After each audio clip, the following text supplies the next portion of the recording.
avouer quelque chose, c'est que les Ivoiriens connaissent faire la télé.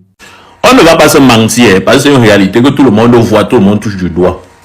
Si c'est pour le buzz, si c'est pour rendre quelqu'un star, en Afrique, il n'y a pas deux. En Afrique, il n'y a pas deux. L'Ivoirien est sur le podium. L'Ivoirien est capable que tu ramasses le papier dans la rue. Il te rend star jusqu'à ce que tu voyages, tu peux faire des émissions. Aïcha Tremblay passait sur Brut. C'est qui veut comme ça. À cause de ça, elle n'est même pas ivoirienne. Juste que les Ivoiriens ont pris, ils l'ont mis en avant. Ils l'ont appelé en Côte d'Ivoire, les partis. Ils l'ont un peu sponsorisé. Elle fait des dons à des ONG. Elle est en Europe. Elle ne parle même pas au français. Elle ne parle même pas le français. Donc, il y a certaines personnes là que, au lieu de vous mettre avec vos frères pour faire des collaborations, vous entrez dans des petites têtes à tête unité. J'ai plus d'abonnés que toi, hein, avec des pages qui ne sont même pas monétisées.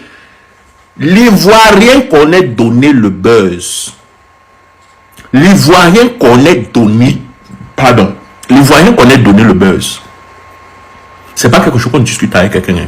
Si c'est pour l'autre là, c'est peut-être encore au niveau des clashs que vous et moi on doit s'entendre. Parce que vraiment, je ne peux pas vous laisser, c'est mon domaine. Mais si c'est pour le buzz là, la visibilité, l'Ivoirien connaît donner. Donc ça là, hein, il ne discute même pas avec quelqu'un, c'est un fait, c'est là. On a des artistes qui ont fait des tournées interplanétaires, on est incapable de les honorer chez nous. On a une génération qui est en train de monter. Je ne suis pas avec vous, hein, ceux qui sont en train de chanter pour le cure, là, ils font pas la promotion de la drogue. Donc, attends, Bruce a ça. On a des artistes en herbe qui sont en train de monter en puissance. Nous sommes incapables de les soutenir. Même seulement partager la vidéo. Pourquoi tu vois un Camerounais partager la vidéo d'un de ses frères? C'est le miracle. Les Ivoiriens partagent mes vidéos ici tous les jours, malgré qu'ils ne m'aiment pas. Ils partagent. Quand je parle des choses, ça les fait rire. Je vois les partages. Mes frères alors. Mes frères alors. Changer les mentalités. Hein. Ah, c'est que si on va se rendre nous tous. Lorsqu'on parle de Starmania, lorsqu'on parle des gens qui connaissent soutenir, lorsqu'on parle de solidarité, on parle de la Côte d'Ivoire. La Côte d'Ivoire, c'est le seul pays qui peut rendre n'importe qui star sans faire de distinction. Je dis bien n'importe qui.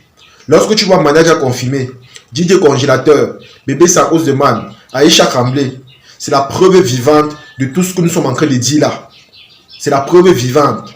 Vous avez vu. Ils peuvent prendre quelqu'un, ils soulèvent cette personne. Ils peuvent aussi prendre cette personne et ils déposent la personne. Comme ils ont l'habitude de dire, c'est la plateforme tournante du showbiz en Afrique francophone. Ces gens-là sont exceptionnels. Vous allez voir, il y a des gens qui prennent, ils rendent stars, ils les soutiennent à vie. Même si tu n'es pas talentueux, même si dans la musique, tu essaies de te démarquer, ils te prennent, ils te soutiennent. Et ce qui me plaît encore plus, c'est quoi? C'est que même si tu ne sais pas chanter et tu organises ton concert, les gens vont venir. Il dit bien, les gens vont venir. J'ai vu les manifestations du Père Dalois pour son anniversaire. J'ai vu les gens acheter des tickets. J'ai vu des gens payer des tickets énormes pour le soutenir. Et bizarrement, nous savons très bien que le Père Dalois, ce n'est pas un artiste, ce n'est pas un acteur, ce n'est pas un comédien. Lui, il connaît seulement commander ou encore faire la talakou pour avoir un peu de jet. Mais le voilà qui organise son concert à l'occasion de son anniversaire. Et j'ai vu tellement de personnes acheter des tickets. La famille, lorsqu'on parle de solidarité, c'est eux. Et c'est la raison pour laquelle, tout le temps, je vous dis que la Côte d'Ivoire est une nation bénie. Parce qu'elle est différente des autres. Dans sa manière de faire, dans sa manière de fonctionner, dans sa manière de soutenir les gens. Vous n'allez pas voir ça ailleurs. Vous avez vu ce qui s'est passé avec des Bordeaux pour sa chanson Djeneba Djaba. Vous avez vu le soutien, la solidarité qu'ils ont montré aux yeux du monde. Les Camerounais ont juste copié cela et appliqué également chez eux. Mais sauf que nous, en termes de solidarité, c'est limité. On peut faire les choses pour faire le proving, c'est-à-dire pour montrer aussi qu'on peut, mais on ne peut pas maintenir cela. Et pourtant, en Côte d'Ivoire, naturellement, ils connaissent soutenir, ils connaissent élever. Vous allez voir que la chanson de Bordeaux est à pratiquement 11 millions de vues sur YouTube. Mais pour Prince Aimé, le remix fait par Malox et les Croiseaux Retettes, vous allez voir que les vues de la chanson remix de Prince Aimé sur YouTube est limitée. C'est limité. Et pourtant, en Côte d'Ivoire, ils ne font que regarder. Même s'ils ont déjà vu, ils ne font que regarder. Ici au Cameroun, tu vas voir, quelqu'un part regarder, il télécharge une fois.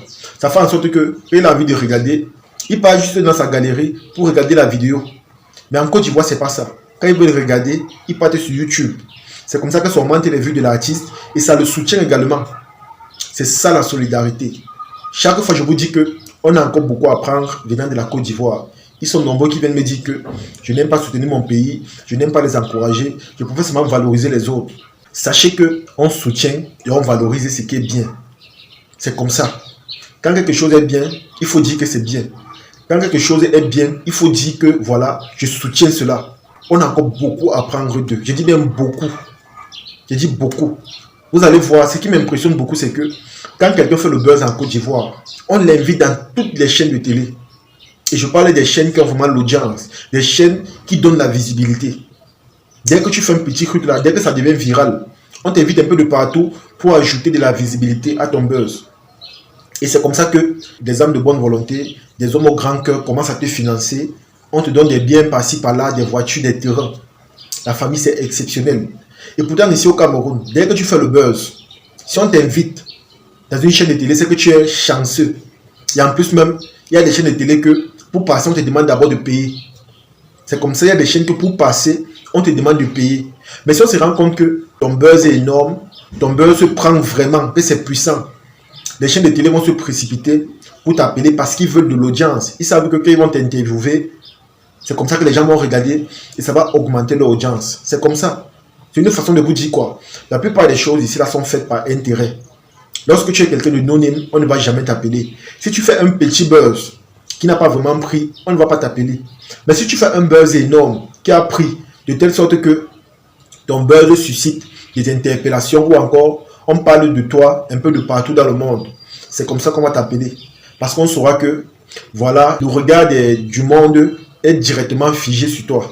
Du coup, quand on va t'interviewer, on saura que voilà, ça fera beaucoup de téléspectateurs, il y aura beaucoup de fans, il y aura beaucoup d'interactions, il y aura beaucoup de, comment dire ça, il y aura beaucoup de regards en fait. Il y aura beaucoup de regards. Donc, chez nous ici, là, c'est beaucoup plus l'intérêt qui est mis en avant. Mais quand moi je vois en Côte d'Ivoire, tu vas voir quelqu'un qu'on ne considère pas dans son pays. Dès qu'il part en Côte d'Ivoire, directement, il passe à la télé. On lui donne de la visibilité. Sans faire de distinction. On ne veut pas savoir si il est camerounais, ivoirien, malien, sénégalais, togolais. Non. On te prend, on te donne de la lumière. Et moi, personnellement, c'est ce soutien-là qui m'impressionne beaucoup en Côte d'Ivoire parce que ils le font sans arrière-pensée, ils le font sans intérêt, ils le font avec le cœur. Et c'est pour cette raison que je vais profiter dans cette vidéo pour dire merci à Willy Dombo parce que c'est quelqu'un qui contribue énormément à la réussite et à la visibilité de beaucoup d'artistes. Vous allez voir que même quand un artiste a un concert en Côte d'Ivoire, il fait des émissions prestigieuses sur lui pour parler de ce concert-là. Quand un artiste non-name quitte du Cameroun pour partir en Côte d'Ivoire, Willy Dombo se presse de l'inviter. Donc Willy Dombo, c'est quelqu'un qui contribue énormément au développement de la culture ivoirienne. Ça, on ne peut pas nier. On ne peut pas nier. Vous allez voir que Aïcha Kamblé est passé par lui. Même le buzz de Prince Aimé là, c'est passé par lui. Il a eu à parler de ça. Il a eu à, c'est-à-dire à créer des polémiques là-dessus pour susciter de la visibilité, de la notoriété auprès de l'artiste Prince Aimé. Et vous allez voir que quand on part sur des sites de téléchargement légal, beaucoup d'Ivoiriens ont regardé le clip de Prince Aimé. Malgré la polémique, malgré le fait que nombreux ont dit que voilà, on ne le soutient pas à cause de Malox. Mais ils sont nombreux également pour le soutenir, ils sont allés regarder et télécharger sa musique. La famille, c'est comme ça qu'on soutient. Et je vous dis merci, parce que la vie de Prince Aimé à travers tout ça a changé. Il y a eu des améliorations. Aujourd'hui, Prince Aimé est véhiculé. Aujourd'hui, il vit dans un endroit à son titre. Il vit dans un endroit vraiment digne. Et aujourd'hui, il peut vivre de son art, parce que c'est quelqu'un qui a beaucoup souffert quand il est rentré de l'Europe. Je vous assure, il n'avait même pas de quoi manger. Il était obligé de faire des vidéos où il commandait des prestations, il commandait des shows, il commandait des, je sais pas, des tournées. Et personne ne le gérait. Mais dès qu'il a eu le buzz, c'est comme ça que des chaînes de télé prestigieuses se sont pressées ou encore se sont hâtées pour l'inviter, pour qu'il vienne prester et pour qu'il vienne également répondre à certaines questions. Donc comme je vous ai dit, c'est intérêt. La plupart de ces personnes font des choses gagnant-gagnant. Ils savent qu'ils vont te donner un peu de visibilité, mais en retour, ils vont bénéficier énormément. Ici, là, chez nous, par exemple, je ne sais même pas s'il y a une chaîne ou encore une émission prestigieuse et beaucoup regardée où on invite les artistes, honnêtement. Mais en Côte d'Ivoire, vous allez voir, quand je vois ce que Lulin Dombo fait pour les artistes, honnêtement, je suis impressionné. Et tout ce que moi je peux dire, c'est que, prenons exemple sur eux, essayons de tirer le bon côté de ce qu'ils font, essayons de copier le bon exemple. Parce que c'est à travers ça qu'on va se développer et c'est à travers ça qu'on va avancer. Vous allez voir qu'en Côte d'Ivoire, la culture ivoirienne évolue énormément. Les artistes vivent de leur art. Quand vous voyez Djibé, vous sentez qu'il est là où il a le dien. Quand vous voyez Mola, quand vous voyez Mix Premier, ils sont tellement, je sais pas, tu sens qu'ils vivent de leur art. Mais ici, là, chez nous, vous allez voir un artiste, c'est lui qui prend la moto ou encore qui discute avec les passants. Et c'est tellement choquant parce que ça le rabaisse et ça fait en sorte que le mépris s'installe auprès de ses fans. En tout cas, la famille, comme j'ai dit, n'ayez jamais honte d'imiter le bon exemple. Quand vous voyez quelque chose qui est bien, copiez, prenez exemple sur cette chose-là pour pouvoir avancer. C'est comme ça. Ciao.